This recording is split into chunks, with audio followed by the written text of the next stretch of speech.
논어는 단순한 이야기의 집합이 아닙니다. 제가 논어 이야기를 하면서 처음 드리는 이야기 가운데 하나가, 논어는 굉장히 잘 짜여져 있는 논문적인 체계를 가지고 있습니다. 단 그 논문적인 체계가 보이느냐 보이지 않느냐 하는 문제는 별개인데요, 그 첫 이야기는 지금 박광현 선생님께서 그려놓으신 저 끝에 큰 붓 들고 있는 힘찬 활개짓을 하고 있는 그 사람의 옆에 쓰여 있는 글씨가 논어의 1장이지요. 그 1장은 선언입니다. 사람이 살면서 배운다는 것, 배운다는 것은 언제나 배운다는 동사 자체가 타동사로서 목적어를 가지고 있죠. 생략됐을 수는 있죠.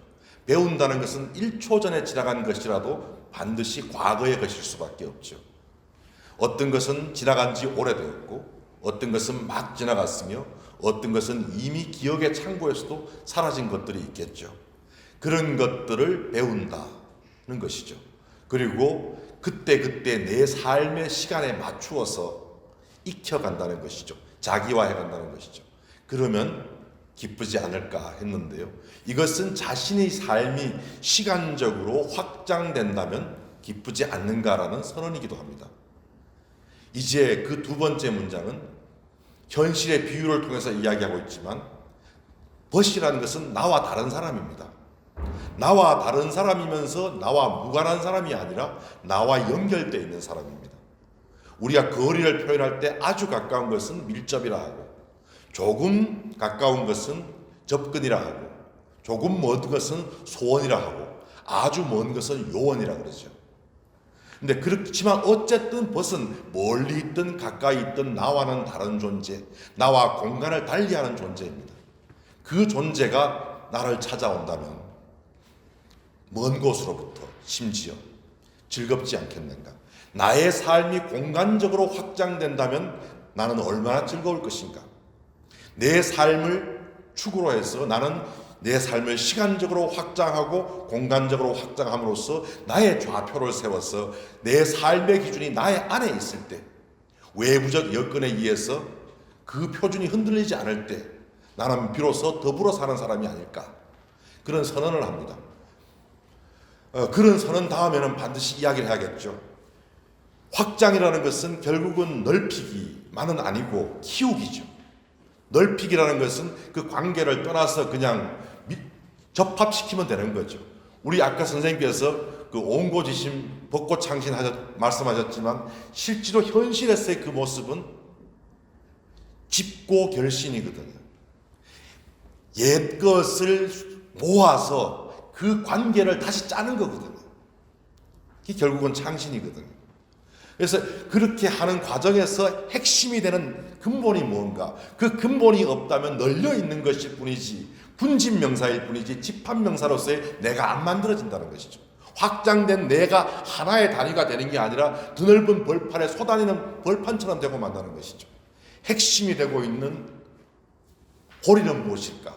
그것을 이제 두 번째 구절에서 온이라고 이야기합니다. 그래서 군자는 함께 더불어 길을 가는 사람은 반드시 그 뿌리가 있어야 된다. 뿌리에 힘써야 된다. 여기는 지금 2장이 안 돼 있습니다. 여기 좀 있습니다. 그래서 그렇게 해서 근본을 키워나가는데, 그 근본은 무엇인가? 높임과 낮춤이라는 거죠. 타인에 대한 높임, 나를 낮춤, 두 가지가 병행하지 않으면 사실 사기가 돼요.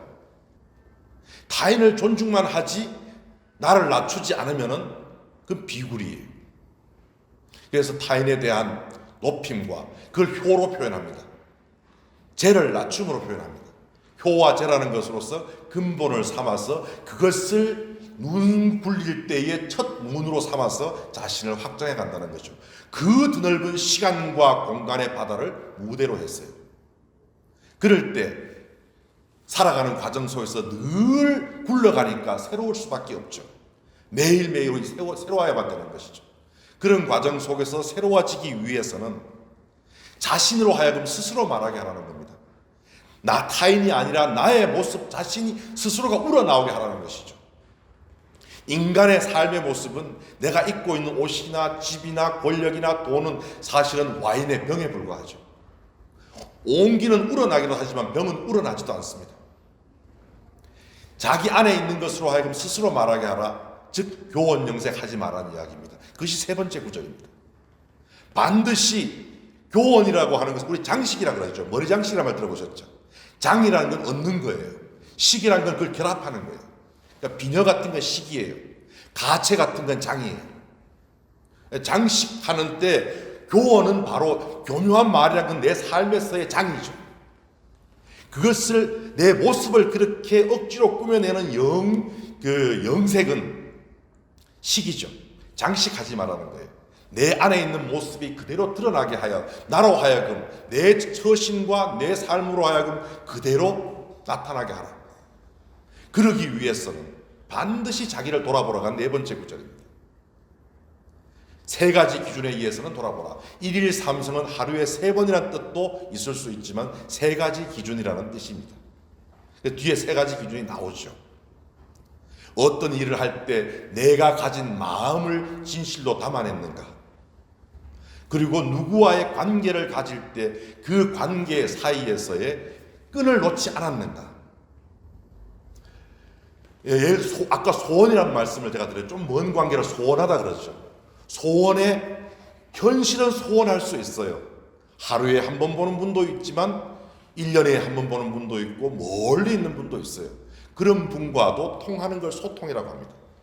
멀리 있을 때 통하는 것이죠. 소라는 것은 드문드문하다의 의미로 들리지만은 그것은 사이를 말합니다. 내와 타인의 사이를 말하는 겁니다. 그 사이가 통해 있는 것을 우리가 소통이라고 합니다. 그래서 그 소통에 해당되는 직결, 연결고리가 있는가, 지키고 있는가, 그리고 내 삶에서 우러나지 않는 것을 내가 꺼내려고 하지는 않는가 등 나를 그렇게 돌아보라고 하죠. 그렇게 돌아봐서 가야 되는 길은 결국은 누군가 멋있는 사람을 보면은 과거도 배우는데 우리가 보면은 과거의 고전도 배우고 저 먼 서양의 고전도 배우면서 바로 옆에 있는 멋진 사람을 따라하려고 하진 않아요. 사실은 그게 핵심인데 따라하기도 하고 함께 가고 어떤 것은 멋있다고 평론가 입장에 내가 돌아앉아요. 함께 동참해서 손잡고 가고 그러는 과정 속에서는 다 담을 수 있어요. 지금 여기 제가